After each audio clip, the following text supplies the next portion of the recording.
Hello, beautiful people. This is Ethan Sawyer, college essay guy here. If this is your first time hearing the podcast, you should know that my goal is to bring more ease, joy, and purpose into the college application process. And on this podcast, it's my goal to interview brilliant minds from both sides of the desk, analyze their genius, and break it down for you into a series of practical, actionable steps that you can take, whether you're applying to college or helping someone else apply. Now, my guest today is Laura Young, and she's a friend of mine and happens to be the director of enrollment management at the UCLA School of Arts and Architecture. She was, and I think still is, an art kid, and she'll talk about what that means in a few minutes. And in our conversation, we talk about why that's cool and how that served her in her current job, and basically how someone can still make a living, even if, dear listener, you are yourself an art kid, or if you know someone who is an art kid who's applying to college. We also talk about data that proves art degrees are important, the freedom that working a side job gives to self-employed artists, the truth about the myth of the starving artist, and that's all in the first 10 minutes. Then we talk about how to know if art school is right for you, what your ability to take feedback says about you, the difference between visual and performing arts schools, conservatories, and trade schools, what cliches to avoid when you're doing your art school application, and how parents can best support their students wanting to go to art school. All this and much more on this episode with Laura Young. Please enjoy. My guest today is Laura Young. She has a BA in Fine Art from UCLA, a Master of Education in Post-Secondary Administration and Student Affairs from USC. And yes, folks, it is possible to attend both schools and not actually burst into flames, or so I'm told. I've been presenting. I told you. I'm good. I was going to say something about Laura being on fire, but then I was couldn't figure out how to. Anyway, Laura's been presenting on the visual and performing arts in college for a while, since 2006, and she received the Rising Star Award from NACAC, the National Association of College Admissions Counseling. For the past 6 years, she served as Director of Enrollment Management at the UCLA School of Arts and Architecture. Laura, welcome to the podcast. Hello. Your voice Lovely sounds to awesome. Be here. Your voice sounds amazing right now. Well, so does yours. Thanks. You should do this professionally. Let's do this right now professionally. All right. Laura, Director of Enrollment Management sounds pretty fancy. Tell us, what exactly do you do? So what I do, and I figured that I came into my position completely by accident. I feel like that's really important to say, because most of us in college admission, well, I would say all of us, kind of found our gig by accident. Mm-hmm. And what I do at UCLA is I deal with the entire administrative process of admitting students to one of UCLA's professional schools for the visual and performing arts, the School of Arts and Architecture. So from the moment a student asks, gosh, I'd really like to learn more about the art programs at UCLA, all the way up through, I'm coming, here's my deposit, I've got my hands somewhere in that process. So outreach, recruitment, managing the online supplemental application system when students are submitting their portfolio or their audition materials, acting as tech support, making sure that the faculty have everything that they need in order to make their decisions, preparing statistics for the mothership and undergraduate admission, running phone banks, scheduling yield activities. I do everything except say yes or no in the admission process. And you mentioned that you didn't exactly you desired to be this when you grew up. How'd you get into this? No, I the last time I remember thinking about what I wanted to be when I grew up, I was 6 years old and I wanted to be a paleontologist. So this is really awesome. a pretty significant departure. So, I mean, I was in the art major at UCLA, and I didn't know what I wanted to do when I grew up, but I had some ideas of what I didn't want to do, and one of those was to become a studio artist. I didn't want to do the whole gallery and museum gig, so I was very open to influence. Mm-hmm. And I was friends with my academic counselor, and she flagged me down one day. She was this really eccentric Polish lady, So if I went for a counseling appointment, I knew that for 25 minutes, I'd be listening to stories. And then for 5 minutes, I'd actually get help with what I needed. So Right. she knew me really well. And she flagged me in the hallway and she said, "Oh, Laura, we need student volunteers for our upcoming open house because, incoming students, they don't want to talk to administrators or old people. They want to talk to students who are actually in the program. You're not afraid of anybody, so I'm going to sign you up." And I said, "Okay." And because you didn't argue with her. Right. So I just showed up at the time and the place that she told me to show up. And I met my former boss and I asked about what their office did in terms of all the outreach and the recruitment and the travel. And I thought, oh, so you can have a job where you travel and you talk to high school students about going to art school? I'm going to file that under cool job. That sounds like a cool job. And then after I graduated, they were looking to hire for cool job. So I called them and basically said, "Hire me." And here I am. Wow. Did you grow up, did you consider yourself like an art kid or arts kid or? Yeah, I was totally an art kid. Yeah. I was an art kid from as long as I could remember. I was that person. I was always drawing. My family are artists. My mother's a musician. So she's a classical musician, and my dad is, he's into literature. He has a master's degree in Russian literature. So that's what I really grew up around, was going to see performances, concerts, operas, museums. And so my parents were really supportive of my arts activities. And I came from a really privileged background in that respect because I had so much exposure, having a really supportive family, and then also growing up in Los Angeles where you have a lot of opportunity to see the arts. So that turned into a lot of visual arts classes during weekends and summers. And then in high school, I ran the comedy improv team. I was also playing the piano, so I was performing and competing regionally. And I also went to a high school that had a strong arts program. Mm-hmm. And even with all of that, I still heard a lot of and absorbed a lot of negative messaging about the arts practice. And I had to be convinced by people smarter than myself. Mm-hmm. So that's really where a lot of the motivation for me comes from in talking to art kids about art school, because I came from a place of, I had every reason to believe that you could be a working artist and that art is valuable, it's important, it's essential. And still, I kind of got it in the back of my head, like this is supposed to be something that you do on the side. It's supposed to be a hobby, that there's something more sensible that you could be doing with your time. Mm-hmm. And so what I hope to do and kind of every day is helping young artists to feel more confident about who they are and what they're already good at, because they're good at a lot of stuff. Yeah, see, this is really interesting, and this is what I want to talk to you about. And this is really what I want to spend this time together talking about. There's this myth out there, and this is something that you brought to my attention, that this myth of the starving artist, right? And it's deep and it runs like all through things and all over the place. Like, tell me about that. What first of all, what is the myth, and why is it even a myth? Okay, so we've all heard this, like, if you Google sort of like best college degrees or worst college degrees, mm-hmm. you're going to find the arts somewhere on that list. Right. Always, every single year.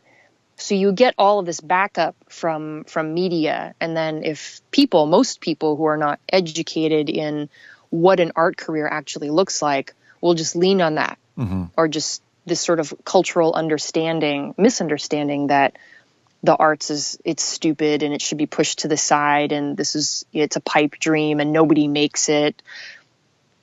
And I mean, the real truth is that, what is being discussed that way could not be farther from the truth. Mm-hmm. And I actually have data to back this up. Let's hear it. Give us some data. Right. So, for instance, in 2013, so the U.S. Department of Labor counted 25 million people working in arts jobs in America, and estimates that number is actually going to increase to about 28 million in 2020. Huh. The entire arts industry is 4% of our GDP. Wow, that's which cool. is probably like, it's about like 650, $700 billion. Mm-hmm. So, And this notion of arts jobs, what does that mean? What does that look like? so working artists where you do have, so for a working artist, for instance, you could have somebody who is, who's a film editor. You can have photographers. You can have, actors, whether on stage or off stage, voice therapists. I mean, I have a list of about 500 different arts jobs, and I don't think we have time to rattle them off right now. Please do that. I mean, we'll do a slow reading of it. We'll just ask everyone. That's totally another podcast. But my point is that it is statistically impossible for 25 million people to all be stuck in their parents' basements. There are not enough basements. So some of those people are actually, they're out in the world making a living. So they're working in the arts, and they have families, and they have children, and they have, mortgages, and they're normal people. When you watch a movie, everyone's really fixated on the lead actor, like the famous person. But I mean, stay to watch the credits. Those are some long credits. And all of those people most of those people, the majority of them are regular people, and they're working artists. Right. The extras, the people doing stunts, the voiceovers, the dialect coaches, the special effects teams. Oh my gosh, the special effects teams, which take up like a third of the entire credit reel. The musicians who perform the score, or the musicians that perform the songs that ended up on the soundtrack.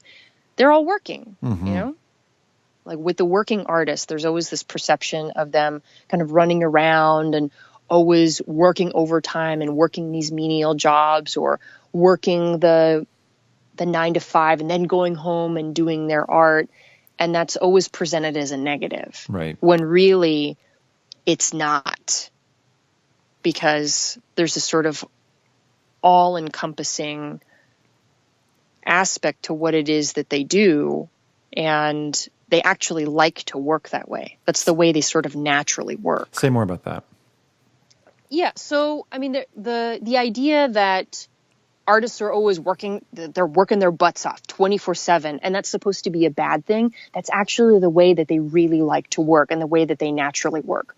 So there's a big data set out there called the Strategic National Arts Alumni Project. It is the only data set of its kind that tracks graduates of arts programs from high school, from undergrad, from grad, and it looks at what their working lives are like. And one of the things that they found out, that over 90% of working artists, have been self-employed in their craft at some point in their work lives. And close to 60% of working artists have at least 2 concurrent jobs. And anecdotally, from the working artists that I know, and I do know many, that's the way that they enjoy working. So the fact that they're not working a 9 to 5 is totally cool with them. They like having more control over their time. Yeah. They like the fact that maybe they get to work a more regular paying job that allows them to be more creative and give them that space to pursue their creative vision 100% when they go do their work. So really, who artists are entrepreneurs. Yeah. Because, and there's no terrible stigma attached to entrepreneurs. Entrepreneurs they're smart, they're savvy, they work really hard. They're the kind of, they're those people who are going to work 80 hours to avoid working 40. They're with it. They got their finger on the pulse of what's going on and what's cool and what's hip. They're artists. Totally. This is all resonating really deeply with me, by the way, as you probably know. Give us some examples, though. Who are some of these folks that you're talking about? My friend Kate comes to mind. She's a dancer, and so she has an MFA in dance. So she's able to teach dance at the collegiate level. She is a choreographer. She is a performer. So she choreographs and performs for TV and film. She also owns her own dance company. So she's associated with an independent dance company. And she's also director of corporate communications at an aerospace engineering firm. That's awesome. And if you talk to her, she's like, I like my communications gig because that's what allows me to go to my dance company and do 100% of what I want. Right. I don't have to write grants. I don't know a single person who likes writing grants. Yeah. This is, I mean, the reason this is resonating really deeply, it's kind of obvious, to you, but I'll just say to the listener that, and because folks may not know this, that I do voiceover and have done voiceover for years. And, but what's interesting, it's so funny that oftentimes, and I've got a lot of friends like this, there will be the kind of the side job that's like teaching or, doing SAT prep or something like that. And what actually happened for me is that I had this, dream of being an actor and then this side gig. And then actually my side gig became much more fulfilling, and college essay guy is much more interesting to me than doing voiceover work. So, just a heads up, y'all, be careful, because if you're not careful, you could fall in love with the thing. It's kind of like falling in love with the best friend, and I'm kind of like that person in the romantic comedy that falls in love with, rather than like the dreamy hunk, there's like, I'm actually like, no, it's like the thing that was there all along, the teaching, the writing, So, but I mean, if you continue that analogy, all of those relationships are valid, and you kind of don't know where it's going to go, but it's all in service to you have a sense of what you're good at and how you want to offer those, offer those gifts to the world. How do you address that? How do you think about, okay, I have this idea, I have this taste, I have this aesthetic about what needs to kind of be out there in the world that maybe doesn't exist. How do I fill that hole? Right. Do I have something that can go out into that space? And then how can I get people to see it and to understand it and to engage with it? I'm so glad you're saying this, because it's sometimes hard to describe to folks how, like when they're like, wait, you majored in performance studies? Like, how does that help? And there are so many ways that my performance studies major has served. So will you share with folks, like, what are some ways that you feel, what are artists great at, or what do they get? What do they have? What are these, like, I like to call it superpowers. What are artists' superpowers that they develop in making art and in, art school or college? Well, kind of bringing up performance, there's this perception of theater, like, oh my gosh, theater, like you're going to go and, I don't know, pretend to be other people for 4 years. But I mean, really what the arts does is it develops empathy. It develops your emotional intelligence. Mm-hmm. Like I know somebody who's an attorney. He's a litigator, and his undergraduate degree is in theater. I mean, he was a theater nerd for years and years. And when you talk to him, he's like, I would not be as successful as a lawyer had I not had this intense training on how to respond to an audience and how to engage an audience, because that's literally what I have to do when I walk into a courtroom. Mm-hmm. And in theater, you never know who your audience is going to be. I mean, definitely you have a context and you have an agenda. You want them to be able to experience something, but there's always that little kind of, you're trying to build a relationship with them in that moment, with a bunch of strangers. Mm-hmm. And a bunch of 12 to 14 total strangers from different walks of life. How do you in that moment know how to adjust your body language, to adjust the tone of your voice, to think about the entire narrative arc, especially when you're dealing with opposing counsel? He said, I would never know how to do that, and I would never feel comfortable doing that with this idea of spontaneity and uncertainty had I not been a theater major. Mm-hmm. So, the singer-songwriter who is a speech therapist, there are so many ways that you can bring your creative practice into areas that might not seem creative. But creativity is something that you can apply anywhere. Right. So I want to segue to the practical in terms of, you mentioned the practical, but I want to talk about, to students out there who are trying to figure out if they're going to even like art school. What should they be thinking about? I've got I have a couple of questions that I like to ask if someone's kind of thinking about, they like art, but they don't really know whether they want to major in it. I like to know do you do art on your own time? Do you draw? Do you photograph? Do you paint? Do you play? Do you make music? Do you like to read plays? Do you watch a whole bunch of movies? Do you write your own monologues? Like, if nobody told you to do the art, would you do it anyway? Does it feel important to you? And I like to ask this because making art unprompted can be an indicator that you just need to make stuff in order to learn, to be able to connect.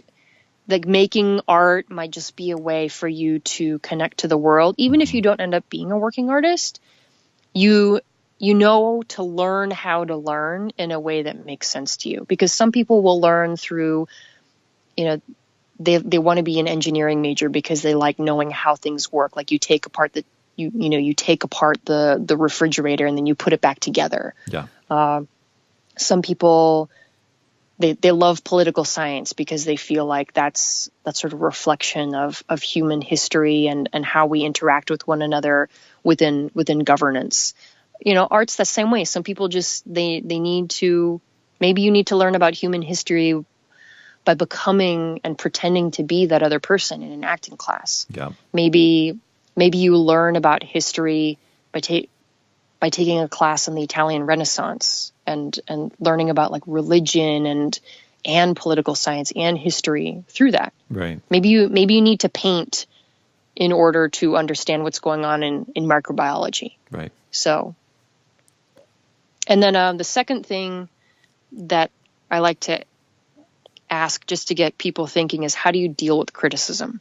Do you seek feedback? Like, do you want to be better? Do you ask people? And then do you also think about, who do I want to ask? Are you just sort of flinging it out there and asking anybody? Or do you think, I'd really like to get some feedback on this from, like, a teacher or, somebody who might know something about art. And then even if you're out there with your friends and someone tells you that, you suck. As they will. Oh yeah, no, Hopefully. all the time. Yeah. You get, thank you, internet, with your unbridled opinions. Right. So if they say something as ineloquent and just sort of unhelpful as "you suck," then do you go and cry and smash your guitar and then never want to play it again? Or, like, are you upset for a short amount of time, but then you're like, okay, is there a way for me to make what I'm doing better? Did that person who told me that, do I need to go back and say, hey, if you think it sucks, then could you tell me why? And is that information going to be useful? I mean, that's a really self-assured thing for high school students to do. Yeah. So, and it's fine to be bummed out, but then what? Like, do you wonder how to make your art better? Do you want to try again? Do you see, do you think, well, maybe I didn't do it kind of right for me this time. Maybe I failed, but how do I fail better the next time? I love that. I think it's Samuel Beckett, right? It is Beckett. Yeah. Talk to me about the difference between applying to art school and applying to college, because I think there are probably assumptions out there, but can you break it down for us? So there are a bunch of different types of schools that offer arts education, and the application process can be different because there's often a little bit less emphasis on the academics. Not totally. So don't think you can get D's and F's, but admission is going to be more talent-based if there's an audition or a portfolio involved. That's what's going to lead the application process. So the schools so there's liberal arts colleges and universities, and the kind Will of you just education. rattle off some of those as you, not because you are promoting them, blah, blah, blah, blah, but just so you know who we're talking about? Well, UCLA is one of them. And then USC, NYU Tisch, University of Michigan, Fordham, Whittier College, like Loyola Marymount University. So these are all schools where you have, it's a liberal arts institution. So most of the majors are in the liberal arts. So humanities, sciences, and then you might have the arts majors set within the school somewhere, or they might be set aside in a professional school for the arts, but they do have arts majors on campus. And the benefit of that kind of a setup is that if you want a liberal arts education, then you can still get that liberal arts education while pursuing your arts practice and learning about other stuff, having a wide range of knowledge about how humans kind of move throughout the world is going to make you a more well-rounded and better practitioner of the arts at the end of the day. If you want a double major, you want to do design and neuroscience, you want music and astrophysics, fine art and military science, you can do that at these schools. Got it. If you want to switch entirely, say you come in as an arts major and then you take a geography class and you think, oh man, I really love that geography class, I want to be a geography major, you can do that at these schools. So that's another type of school is visual and performing arts schools. So these are schools where all of the majors on the campus are in visual and or performing arts. So this is, Otis College of Art and Design. This is Art Center, the California College of the Arts, California Institute of the Arts, School of Visual Arts, which is in New York, Ringling, most University of the Arts in Philadelphia. So these are schools where and they're usually a little bit smaller. So you might get somebody who wants a little bit more of an intimate college experience. Maybe the largest these schools are going to get is a couple of thousand students, and the smallest it's going to get is maybe a couple hundred students. So really, really tiny.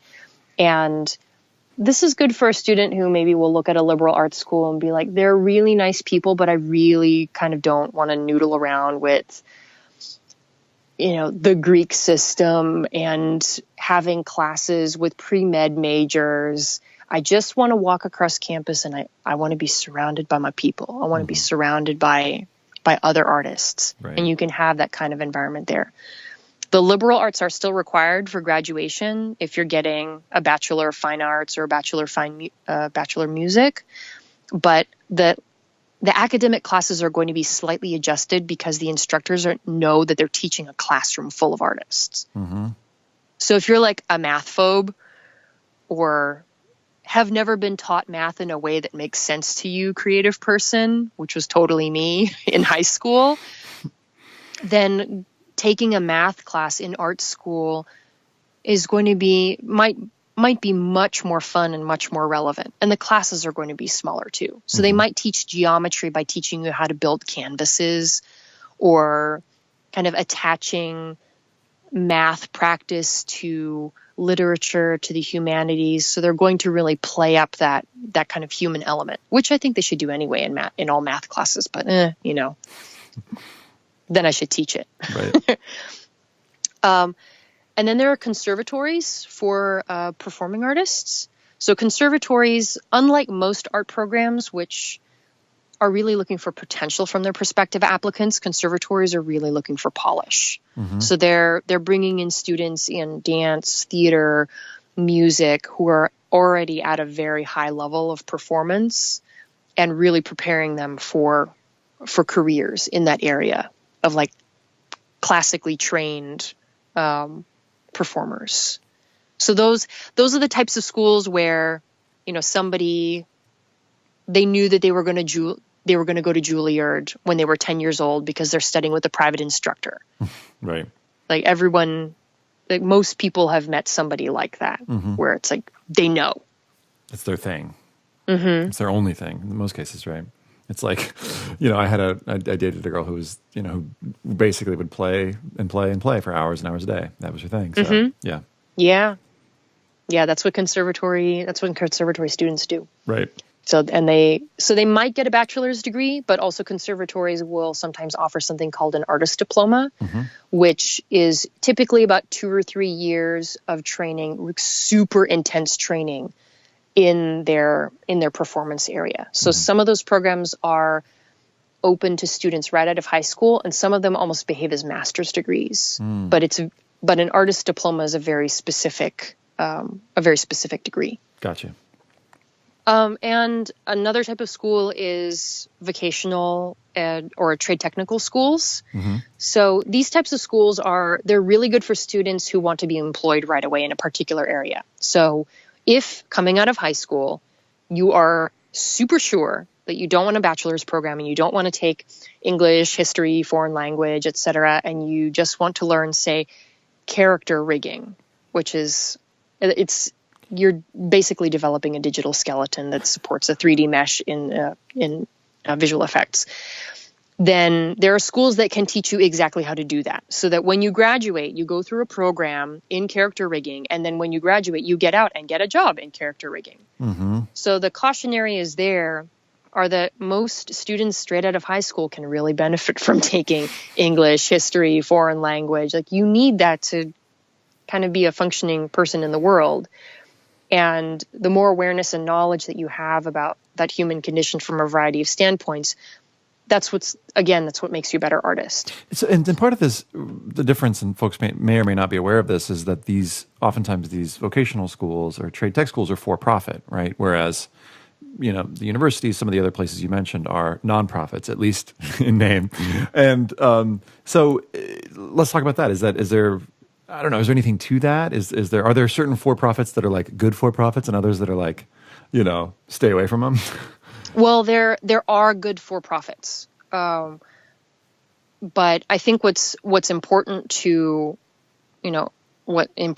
remember when you're looking at for-profit at these kinds of programs where they're specifically employment targeted.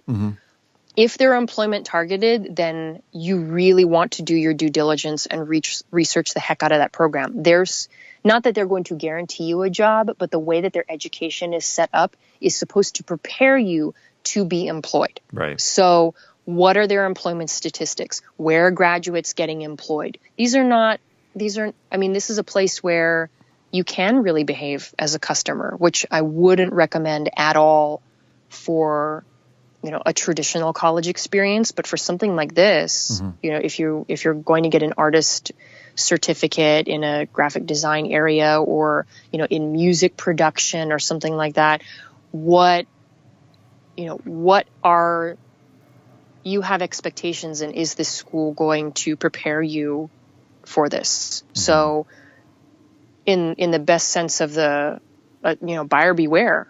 Really be diligent about researching those programs. And, are there bad for-profit schools? Yeah. If they're being investigated by the federal government for misuse of student loan funds, then yeah, they're probably not a great school for you. Right. Just Google them. Just start there. Yeah. Talk to me about geography, because some of the students I've worked with are like really intent on like, I want to go to New York because that's where I want to make art, and that's where I want to be around that. Other students just really don't care. Do you think it matters? It can. There are pros and cons to both. I mean, if you're in a large art market like New York, Los Angeles, San Francisco, Chicago, then you get the benefit of having a range of arts culture. So you have that exposure to all of this talent coming in from all around the world. You've got all these opportunities to become involved. So, yeah, it's awesome to be in a large art market. Something to be said about smaller art markets, though, is that there's a different quality of opportunity that you can find. So maybe it didn't get cast in the play, but they need someone to stage manage, to help with costume design, with social media and marketing. There's less people to do the work, so you can diversify your experience that way, and you don't have as much competition. And then also something that you can find really strong programs that are geographically afield, but they'll have connections to larger art markets. Columbus College of Art and Design in Ohio comes to mind, because nobody really thinks about Columbus as being an art city, but every year in it's Columbus, not top of mind for me. yeah. The poor Midwest, they really get the short end of the stick. Because in Columbus, every year they have the Cartoon Crossroads Conference, which is basically like the South by Southwest of comic books, graphic novels, narrative art. Cool. So if you're in Columbus, then you get this international hub, and you're super into comic books and graphic novels, and you get everybody coming in who's super interested in the same things as you are in Ohio. Give us what are some other hidden gems? Atlanta in Georgia is emerging as a major film town. I literally have friends who live in Los Angeles and New York who fly to Atlanta for work. Like they'll live in the big city and then they go to Atlanta for film and TV work. So, and then also, if you've grown up in a big city all your life and you're just looking for a change of pace, right, then it might be kind of fun to go to a smaller city somewhere else. I mean, that's part of the college experience too. So you wouldn't necessarily compromise your professional connections in the arts to go into a smaller art market. Okay, quick case study. Give me a 17-year-old yo-yo ma is with a 2.0. So that's like, C's and D's. Let's just walk it down. Liberal arts colleges and universities, visual and performing arts schools. Well, so it's visual and performing arts. Let's do Mark Rothko.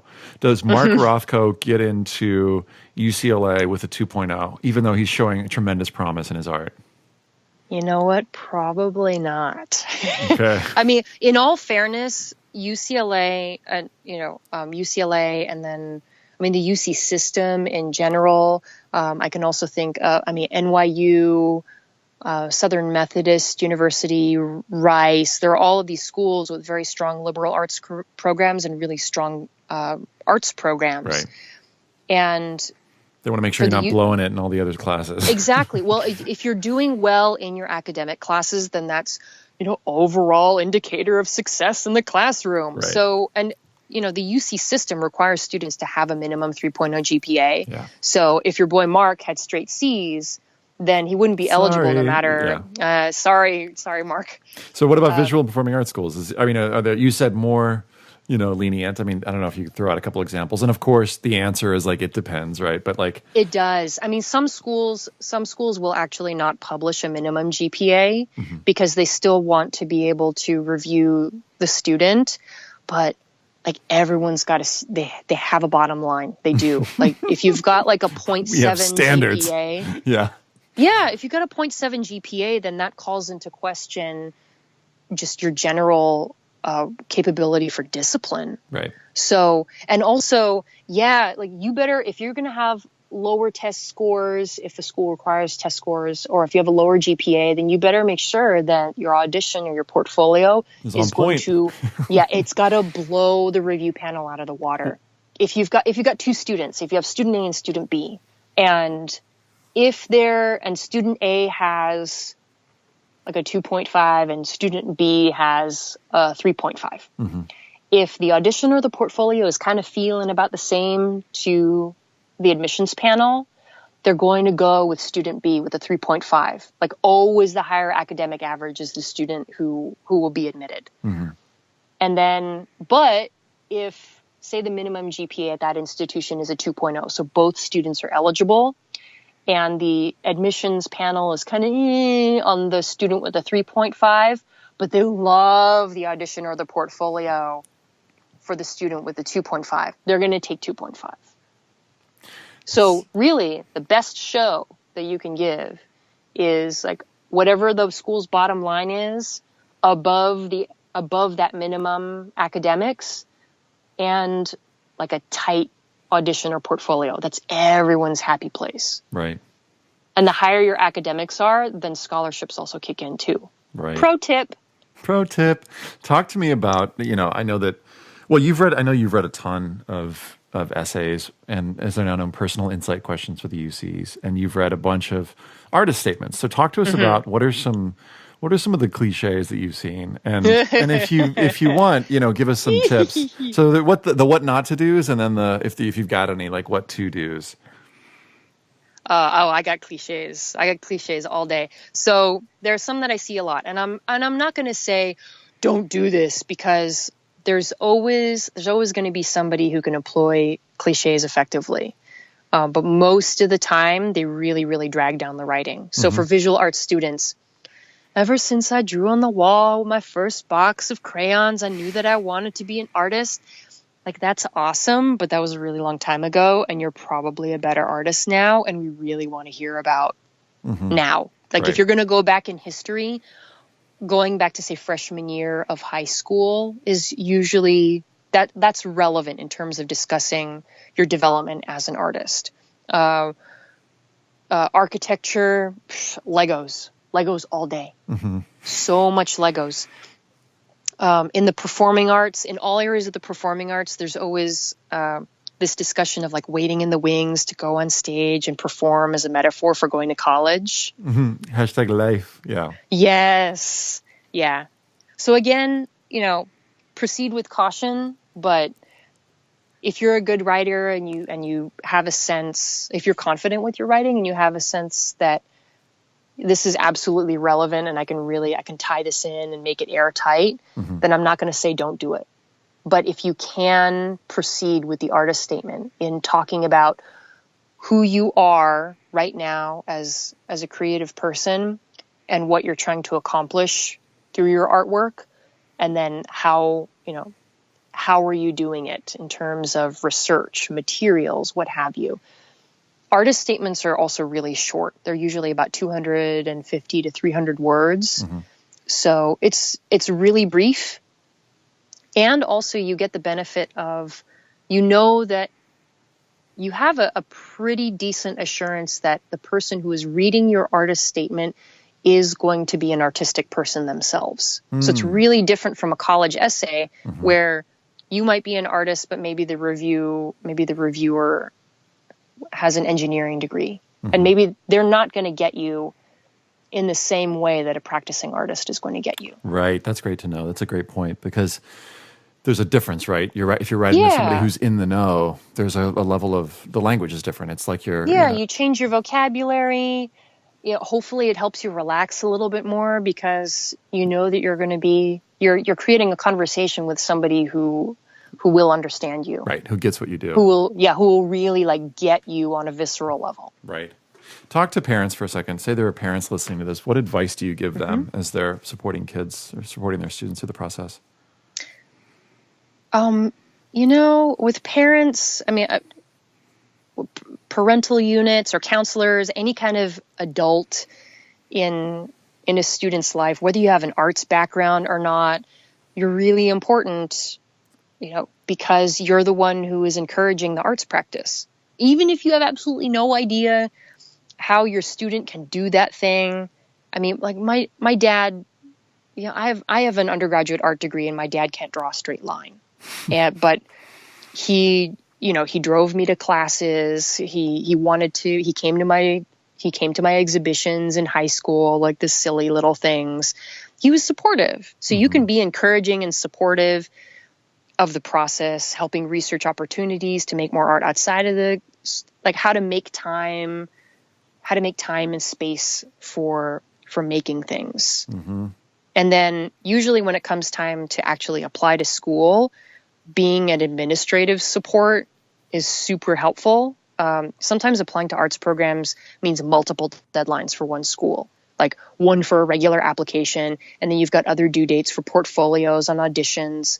So adults can definitely be the sort of gentle nudge to keep the student on track so that they don't miss anything important. Right. What about students? Like, if you had to flash back and give advice to your 18-year-old self when you were going off to college, what would you say? Oh, her. Oh, that little scraggly pink-haired thing. I would say there are two things that I've definitely thought about. What I would tell my little 18-year-old self. Number one is take an accounting class, actually. Understanding the basics of how business works, like how businesses and corporations manage, process, and communicate their financial information is fundamental. Like if 90% of artists are going to be self-employed, right, then understanding how finance works, like how does a budget work, is super important. And I mean, even if you're a math phobe, like, dude, give it a shot. I could not algebra my way out of a paper bag. Right. But I really like statistics because I know what the numbers mean. I can see them. I believe, I'm like, oh, there are people here. This is what this means. I can color code graphs. Accounting is similarly tangible. So, and artists are actually really good at systems thinking, like seeing how parts turn into a whole. So if I'm going to say anything, like, don't be intimidated by accounting and finance, because you might actually be really good at it. Just believe that you're good at it, and that it's important to you, and that understanding that business aspect is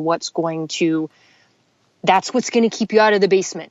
Yeah, boy, I mean, I'm just like nodding as you're saying this, and I'm thinking about how I never would have thought this, like, while I was in college, because I was like, wanted to make theater, but I almost felt like, and then I did it in grad school, I did it again, and I was like, no way am I going to study business, but I feel like it like should be required to, if not minoring in business, like at least a couple business classes. It just feels so important, and especially for artists. Anyway, yes. I mean, as an artist, your talent, your offerings, that's a business. Like it's me incorporated. So you have to be able to manage the business of being you. Yeah. The second thing, I never studied abroad, and I can't say that I fully regret it, because I really plugged into my art major in my junior year, which is typically when people go away, but I didn't look into it enough. I could have gone away for a summer. It doesn't even have to be art related. You can go away for like a month during the summer for a language intensive. What is that thing that Mark Twain said about travel as being fatal to bigotry, to prejudice? Yeah, I love that. For artists, being able to become comfortable with being uncomfortable and seeking perspective is essential to your craft. So, and it's really hard to travel once you get out and start working and worrying about stuff like car payments and rent and garbage. And college is a place. Like, find a study abroad program, find something weird, like through Germanic languages or something that has a scholarship, and apply for the scholarship. Get somebody else to try to find somebody else to pay for it, because just go anywhere. It doesn't matter. Right. So that's what I would say. Those two: take an accounting class and study abroad. Little pink-haired Laura. Yeah. Oh my gosh, I'm so glad I studied abroad. I'm thinking about, like, as you're talking about this, I'm flashing back on like all the memories of like London and Spain and Ireland. Yeah. And, like, I don't have those memories. I'm sorry. And you never will. No, I'm kidding. Not now that you have a baby. You're just not, why travel, right? I can still go for 3 weeks in a carry-on, but little dude, I still haven't figured that out yet. Right. Me neither.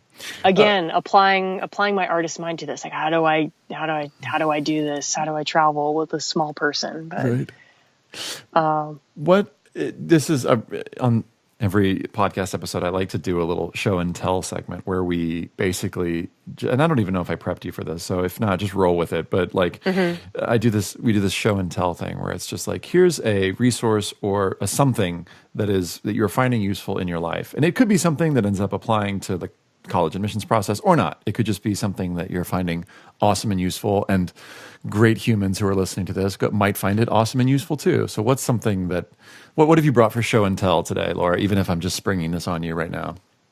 I mean, like any good 30-something, I did read oh gosh, I can't remember the title of the book. The one Marie Kondo about organizing your house. Tidying. So yep. Yeah. Oh, yes. Whatever. Anyway, I have a book that I like better than that, actually. Oh, cool. So it's called Flanagan's Smart Home. Okay. And as long as we're talking about artists and systems of management, one of my very dear friends who is an actor and a film editor gave me this book a number of years ago and said, Laura, this book is so you. And it's written by a woman Barbara Flanagan, and it's an organizational book. It's about the 99 essential items for your home. Mm-hmm. And so Barbara Flanagan was living on the East Coast, and she's an architect, and she had this gigantic house with this big family, and she started building this teeny tiny little house for her mother. Mm-hmm. So it was a one-person house, and then her mother passed away, and her husband left her, and then all of her kids grew up and moved out of the house. So she was living in this giant house with all of this furniture because she loved to restore furniture. So she would acquire all of these things and never really finish the projects. And then she realized, I can't live in this gigantic, messy house. So she sells everything and she goes to live in the house that she built originally for her mother and has to downsize everything. So the entire book is this meditation on what objects are totally essential for your home. What do you need? What are the most multi-purpose items that you can buy that are functional, that are beautiful, and that are sustainable? So recommendations on like rugs, buying a mattress, a feather duster, which seems really super old fashioned, but she's like, no, you can like clean it and reuse it, and it's classic and it's much more functional than anything else out there. And I love this book. This is so good. As soon as we're done here, I'm gonna order it. It's like it's done. You can. I have given away probably 15 copies of this book, and you can find it used for like a buck. Right. Okay. And done. And it's not. Of course, it's not written for somebody with a family. Mm-hmm. But I don't care because it's just it's short enough so you can get the concept of where you need to kind of put your energies. Yeah. And so Flanagan's Smart Home. I'm inspired by your book, this book that, yes, it's for humans, but I can see how artists could totally dig it. So I've got two books for artists that have inspired me. The first one's The War of Art by Stephen Pressfield. Do you know that book? No. It's super rad. Ooh. It's about breaking through like creative blocks and sort of wrestling with the inner artist, the voice within, the inner critic. The other one is The Inner Game of Tennis, which I wouldn't say is specifically for artists, but in terms of taking criticism and dealing with that inner critic, this really was useful for me. It was required actually reading for my grad school acting program. And they're both short, they're both like, less than 200 pages. So they're like, pick it up and read it in an hour type books. So I'll link to all these in the show notes, by the way. But yay, reading, yay, books. Books. Yay, remember books? Yeah. Real books. Laura, why do you do what you do? Artists are my people. It's really that simple for me. I believe in how important they are. I feel like it's important for artists to be able to learn how to advocate for themselves. And especially kind of going back to what I said at the beginning, I had to get told. I had to get told what I was good at because I didn't understand. I felt like, yeah, I can render this water bottle in graphite really, really well, but I didn't understand what else I was learning. And it took older people, older artists, people who understood creative people to tell me, no, like, yeah, you can render the water bottle, but you're also really great at project management. You know how to pay attention and really observe something deeply. Most people in museums, they'll look at a piece of artwork for 15 seconds and they don't really sit in front of it or really sit with a piece of music or kind of let themselves sink into an experience that's unfamiliar to them. And I had to get told that I was good at that. Mm-hmm. And when someone told me that, it was this aha moment, like, oh my gosh, I am good at. I recognized myself in those observations, and so I really hope in the work that I do that I'm able to carry on that legacy, even if I'm only talking to somebody they might not apply to my school, and that's fine. You know, we're not the only school. There are other ones, but if I can leave somebody who is, 16, 17 years old, who feels that they're doing something really important that they have to do or make art because they're going to kind of shrivel up if they don't, but are feeling a lot of external pressure to like do something sensible so they can get a job, that this is, and that they're really good at, they have these skills already that are incredibly valuable, that are crazy robot proof, I may add. I mean, there are all of these reports coming out right now about what jobs are going to be automated in the future. And the two sectors that are the least susceptible to automation are the arts and education. Those are the two, because they require a very high level of expertise and a very high level of unpredictability. So if you want to, artists should know that. Creative young people should know that what they're good at is going to help them survive the future. That's the sensible path. We'll leave it at that. Laura, thanks for coming onto the podcast. In my humble opinion. I appreciate you. I appreciate you. That's it. Thanks for listening to the podcast. You can find the show notes, including links to everything we discussed, and an amazing, super informative PDF of a presentation that Laura put together at www.collegeessayguide.com/podcast. Stay curious.